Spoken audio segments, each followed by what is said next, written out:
Well, with all that, I probably would as red as my jacket. So, thank you, Shelley. Only my closest friend could get away with saying all that stuff.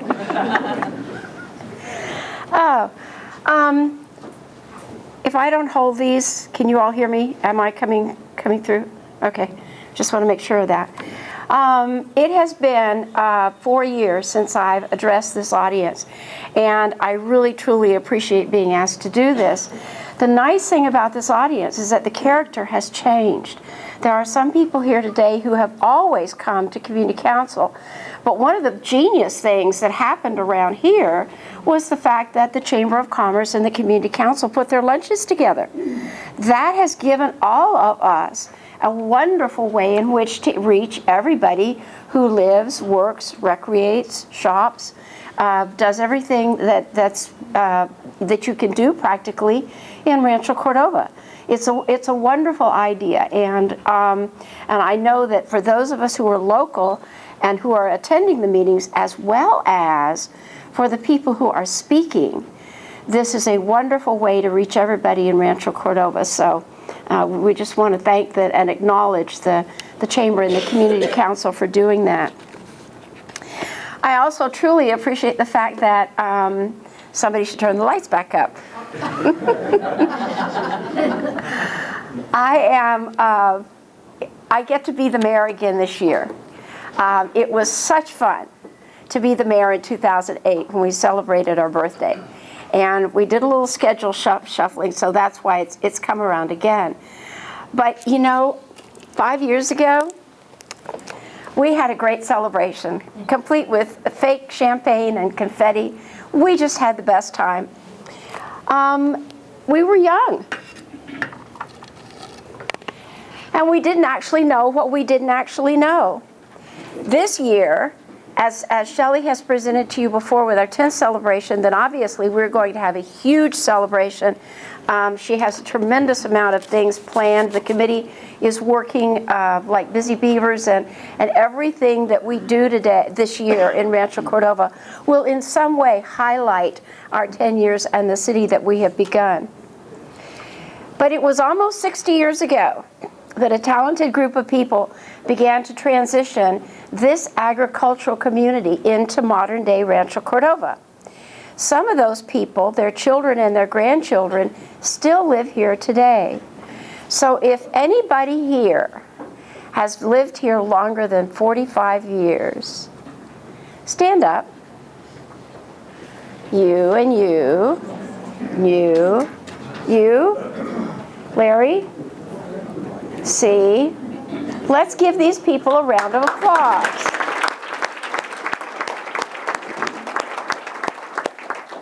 There's probably another half of the room that's been here between 40 and 45 years, but I figured 45 was a good. These are the people who truly built this community. We look at the older communities in our region. We can look at places like Placerville or Elk Grove or Folsom and think, oh my goodness, they have all these really cute old downtowns.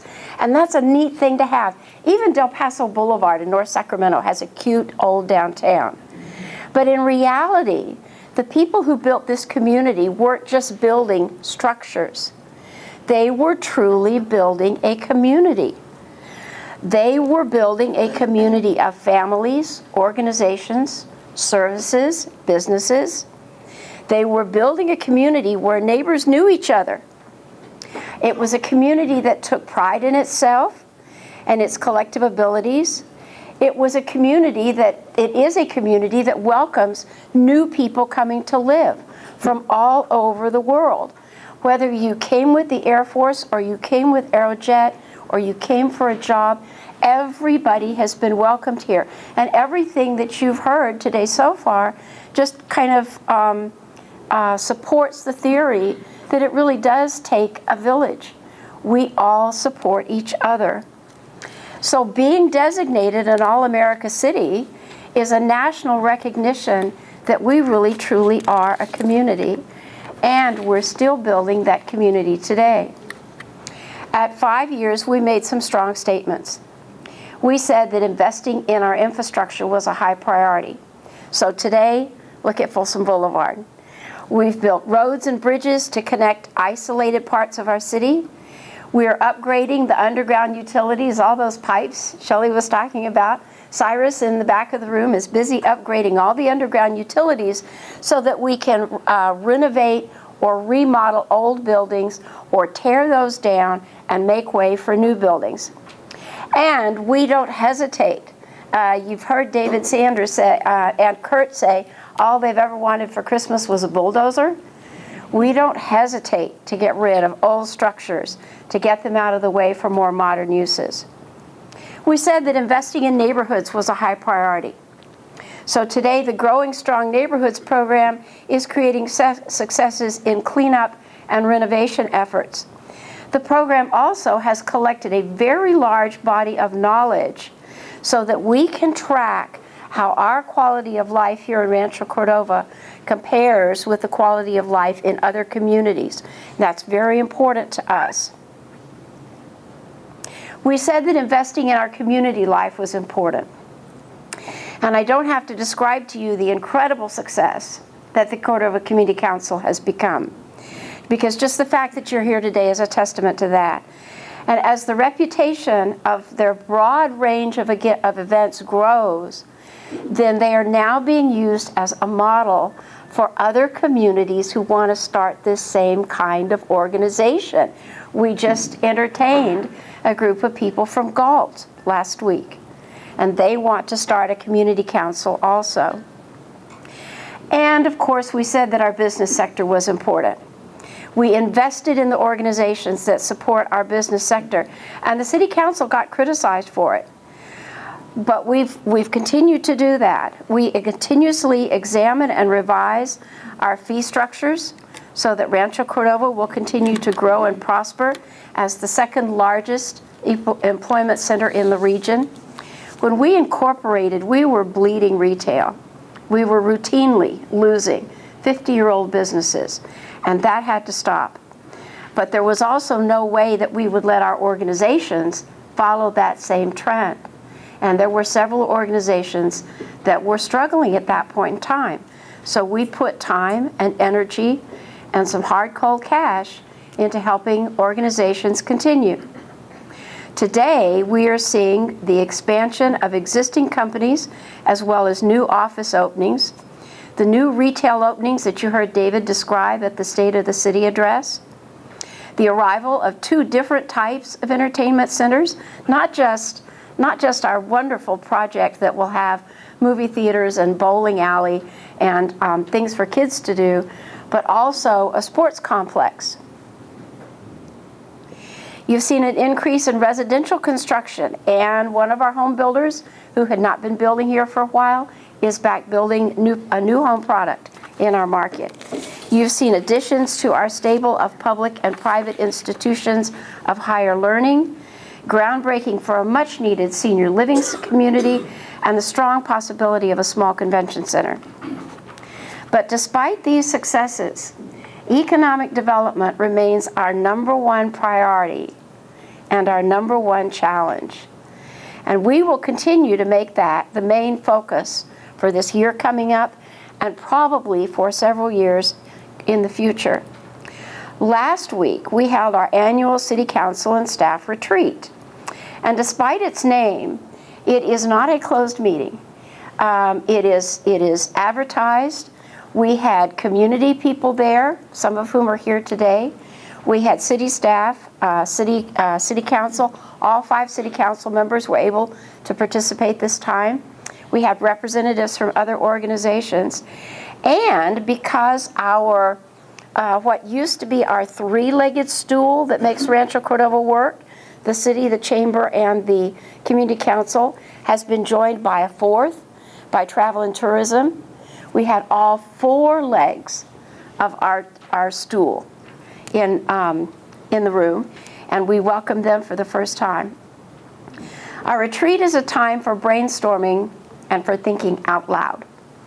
Every idea gets equal treatment, and that's the whole idea. We want to hear everybody's ideas. everyone is also responsible for making the retreat a success. It's also the place to come up with a BHAG. Everybody knows what a BHAG is? A big, hairy, audacious goal. And we did actually come up with a big, hairy, audacious goal, and I'll tell you about that in a minute.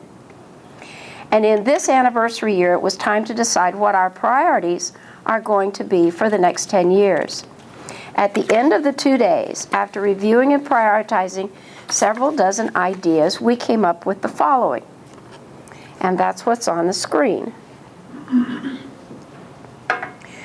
We know that the Children's Museum is right across the parking lot here, and we treasure having it right here adjacent to City Hall, but we know that ultimately it needs to be bigger.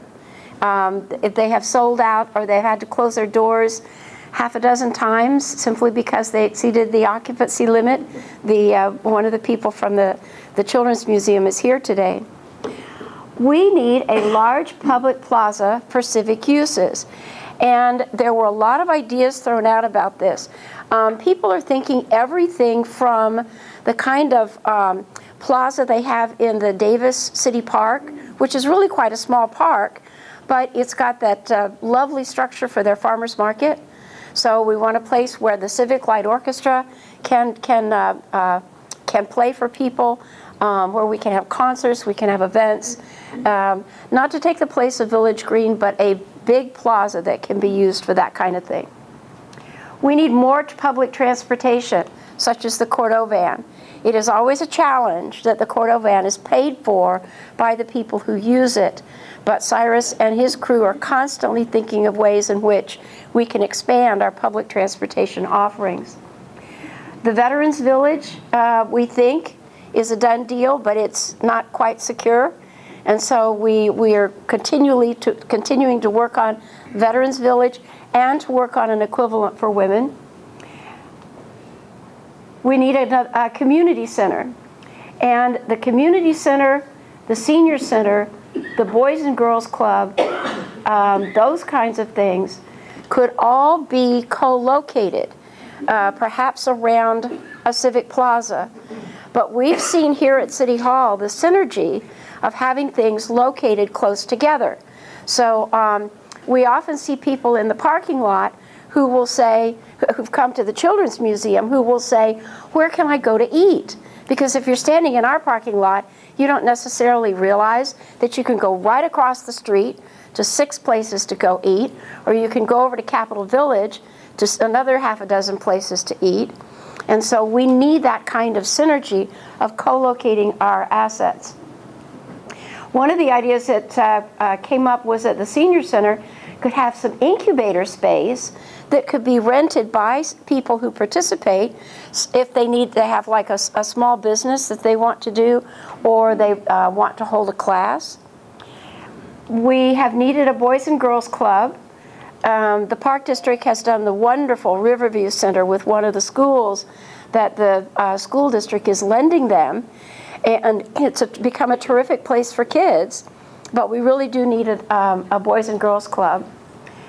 We are working on a location for the History Museum at between the Community Council and the Historical Society, but it's not a done deal yet, and we are collecting assets in our secure storage upstairs. Everybody in this room today has probably got stuff in their garage, Todd, that belongs in the Rancho Cordova Historical Society archives that are being held by the city clerk's office. And there is no question that we need a fairgrounds, a recreation complex, something that is bigger than Hagan Park.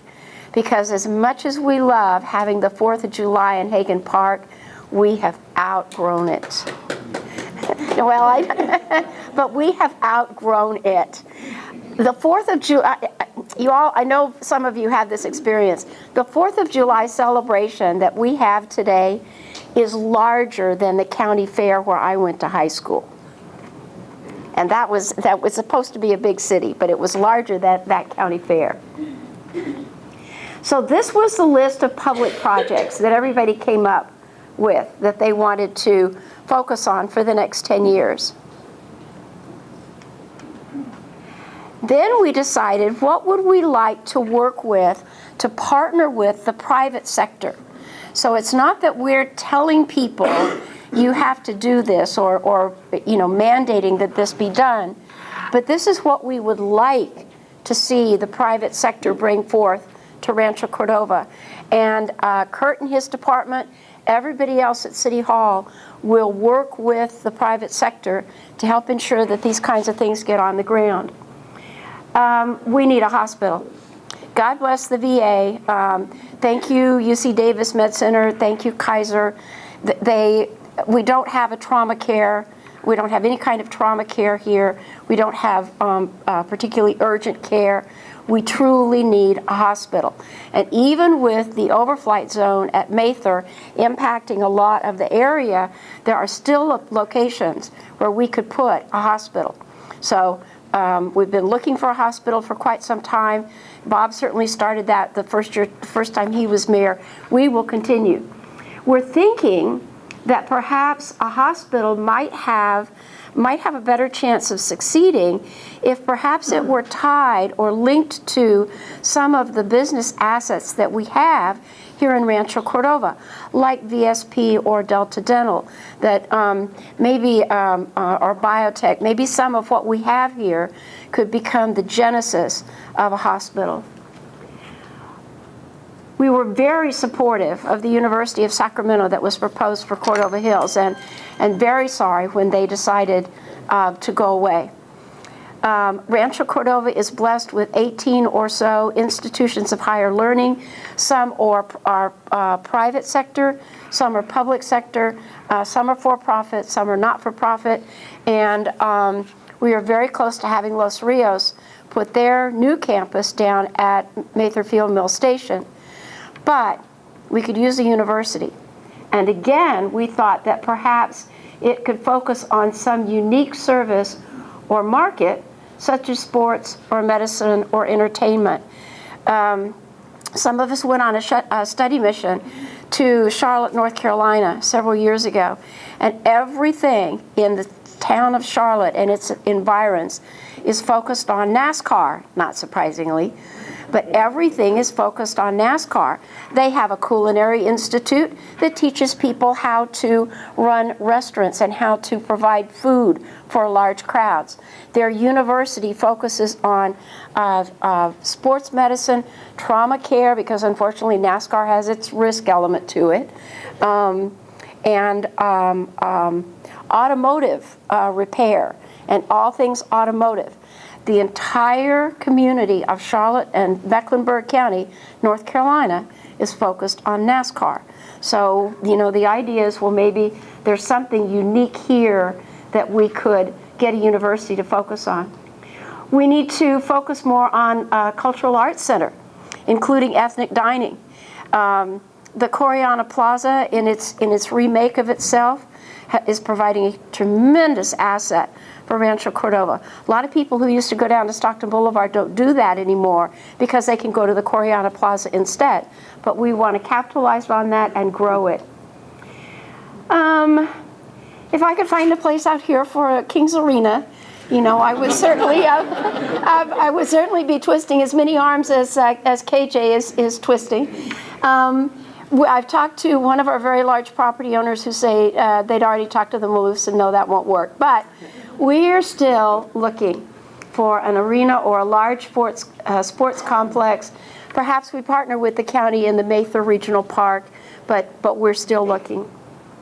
And then businesses of the future. We want to make sure that our business community is on the leading edge, that it is primed to take this community and do our part in leading the region forward into the next decade of this century.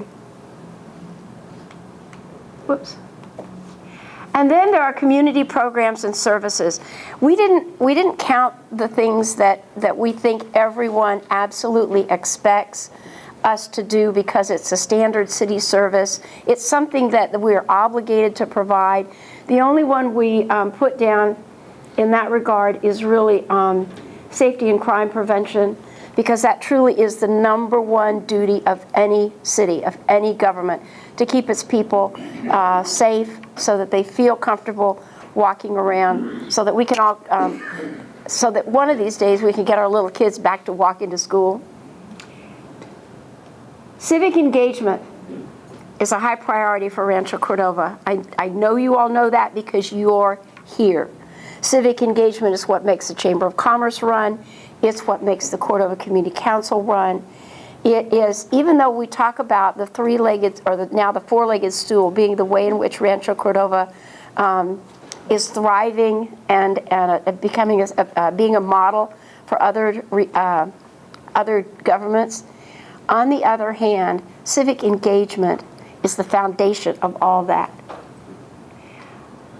Despite Shelley's comments about the boundary, the downside of having participated in drafting the boundary, the initial boundary for Rancho Cordova, is that you can blame that oddball thing on me, partly. Mostly you can blame it on LAFCO and the county. I don't think, let's see, Don didn't come today, so I can say that. But Don and I are good friends. He would let me say that anyway. So, more logical boundaries for our sphere of influence and our city limits. Safety and crime prevention. Economic development. We've tasked their department with a huge responsibility, but everybody in this room has a responsibility to economic development, and I'm going to tell you how. We want to help everybody build their events, grow their events. We want to think about writing a city charter, and it is my personal opinion, having watched what's going on in the region, that now that there are 3 cities who elect their mayor, Rancho Cordova needs an elected mayor. It's important for our credibility within the region. It can be elected for 2 years. It doesn't have to be 4 years. Both West Sacramento and Elk Grove are electing their mayor for 2 years. But we need an elected mayor. But a city charter is way more than that. We are currently a general law city. A city charter is way more than that. There are some ways in which charter cities can get out from under the financial control, the financial thumb of the state of California. And in our world of government finance, anything we can do to control more of our own tax dollars is a good idea. So that's part of why we're looking at that. You have heard that we are inaugurating a branding effort. We've hired the most reputable company nationwide to do a brand for Rancho Cordova, and looking at their products in jurisdictions of all sizes across the United States, we know this will be a zinger brand. And again, this is something that everybody in this room will be asked to participate in. And then the BHAG. Donald Terry, bless his heart, joined our council charging. He absolutely came into the retreat last week. He's come into the council full of fresh enthusiasm. To a certain extent, he's probably really glad that he's not at the Sac City School Board right now, because they're closing 12 schools, and that is a dreadful thing. Our school boards live through closing schools, and they'll get through it too. But Donald is having a much better time at the City Council, and he thinks Rancho Cordova, within 10 years, should be included on the list of 10 best places to live in the United States. Now, that is truly a big, hairy, audacious goal. God bless Donald Terry. So, as I said, none of this happens without that civic engagement, without everybody's participation. And on your table, you should have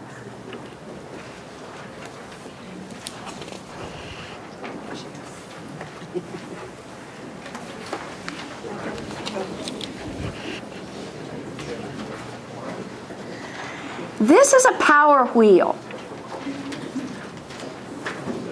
It's actually something that they taught us at Harvard. And for the techies in the room who wanted to know how you do cute spider bubbles like this, Jay Hadley did it on a program called Visio, V-I-S-I-O, which is not free, but it's just a standard computer program. A power wheel is the way in which we can address a problem and then decide what assets need to be applied to that problem. So for us, our challenge, and quite frankly, actually, a couple of the other leadership classes have seen this before. They saw it last year, because one of the ways in which I demonstrated the power wheel to them was the suggestion that the zip code for everything east of Sunrise be changed, and the other one was that interesting idea that Department of Water Resources and Reclamation came up with to put their whole statewide flood control center on the American River where it could potentially flood out, which didn't seem like a really smart idea. But that's what you do. You put the issue you want to address, economic development, right in the middle.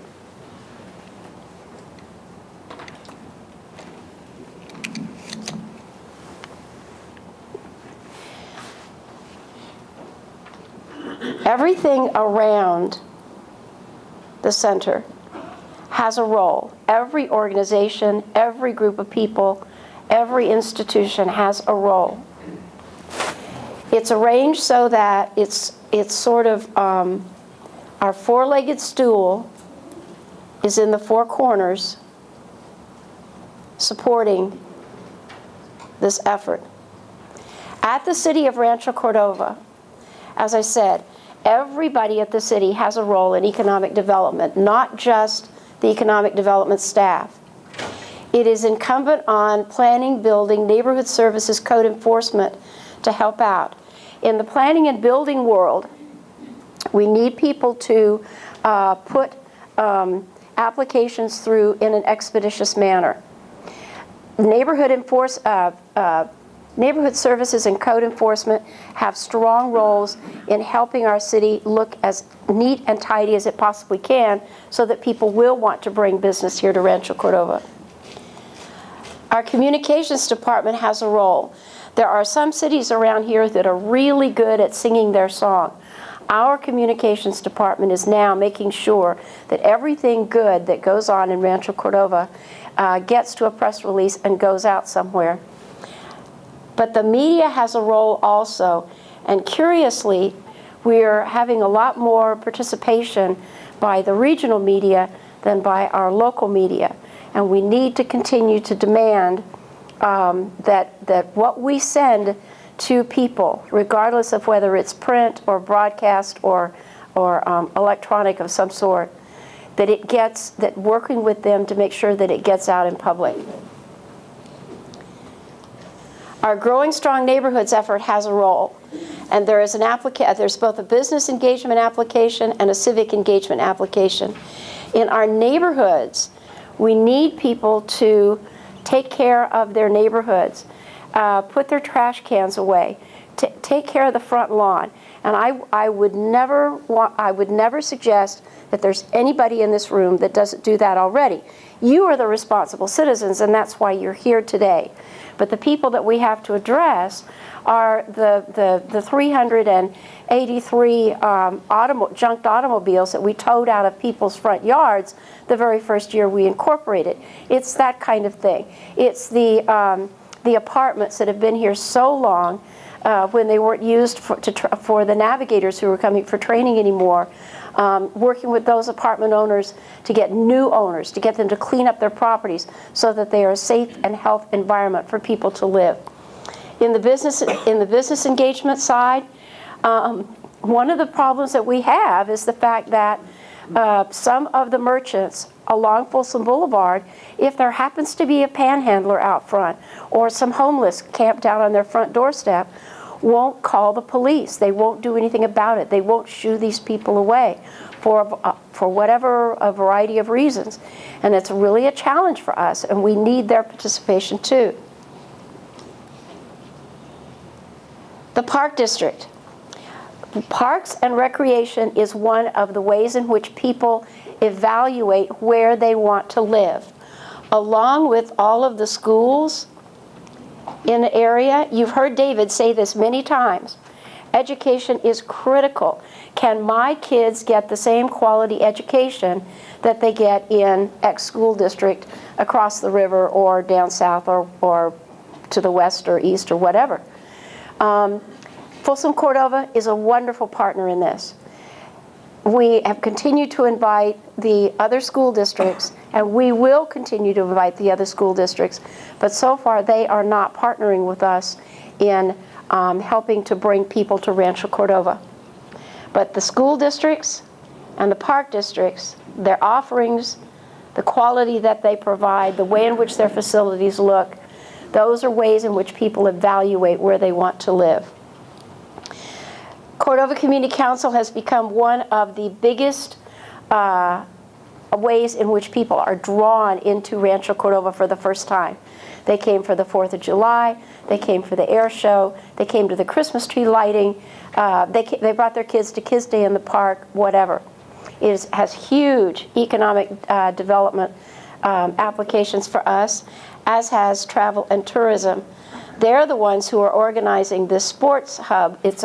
I think they're just calling it the hub, but they're the one who are organizing this sports complex that will have something like 32 volleyball courts on it or something like that. It will be, it's in a big warehouse, and it will be a huge draw. Used to be all the warehouses along Power Inn that weren't used for business were hosted things like ice hockey and roller hockey, that kind of thing. So that's part of what travel and tourism is bringing, aside from just the sheer advertising of events that go on, working with the CSUS Aquatic Center, working with every other sports venue like Hangtown Crossing, all the things that do actually come to the region but are occurring right here in Rancho Cordova. Our service providers have a role. These are your wet and dry utilities: water, sewer, storm drain, gas, and electric. The electric company is not always very prompt in turning on electricity to a business that's under construction. Believe it or not, PG&E has turned out to be a pretty good partner. They obviously are taking their responsibilities in California a lot more seriously now after the problems that they had for those 2 years, but they are turning out to be a pretty good partner for us. The private sector has a role in bringing business to Rancho Cordova. It's our job to earn it, to create the kind of a community that they want to bring business to Rancho Cordova. But when we're doing our part, we need them to do their part. We need organizations like the BIA to stop saying that we have the largest fees in any city in the region, which is patently inaccurate.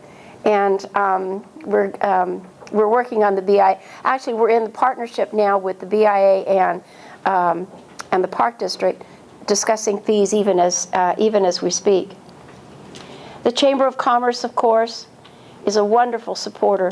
They give lift, power, foundation to all of the business organizations in town, and have a very important role. The library.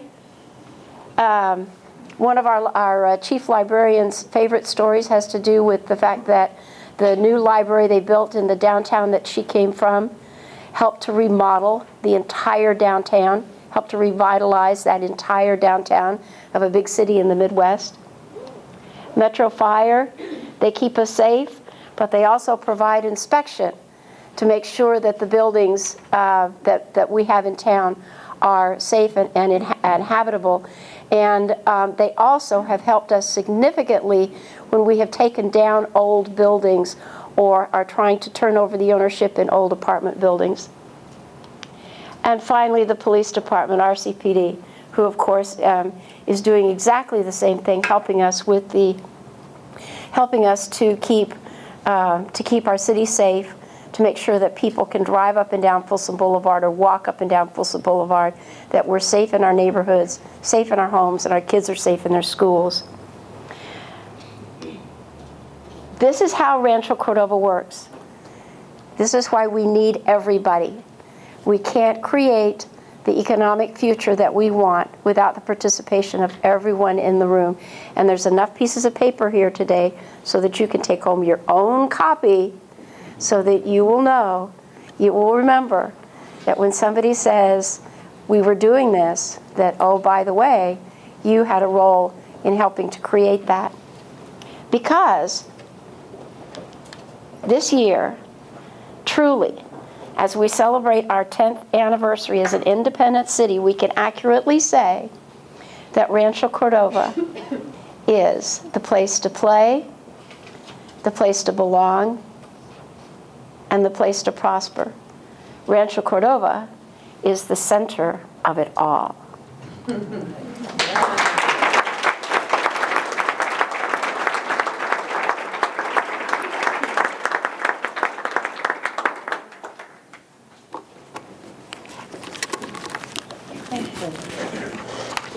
We have our drawing.